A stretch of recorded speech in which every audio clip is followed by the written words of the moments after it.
Ever heard of La Siesta? I'll admit, I thought it was just a midday nap at first, but turns out it's a way bigger deal. We're talking woven into the fabric of Spanish life, influencing everything. It's wild. Yeah, it's fascinating, right?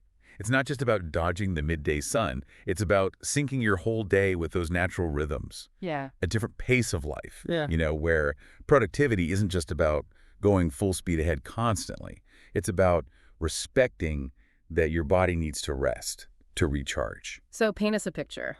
Let's say it's a sweltering afternoon in Seville. Sun's blazing, air's thick with the smell of paella, and the whole city just seems to pause. Shops are closed, people are taking their sweet time over lunch.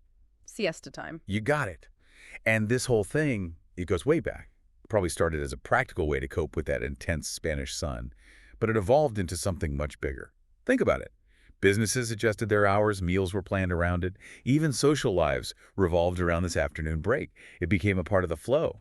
It's like beat the heat, turn into a whole cultural thing. But let's be real, it's a 204/7 world now, globalized and all that. So how's La Siesta holding up these days? That's the million-dollar question. Hmm. Honestly, it's facing its share of challenges. Urbanization, those longer commutes, pressure to keep up with those European business hours.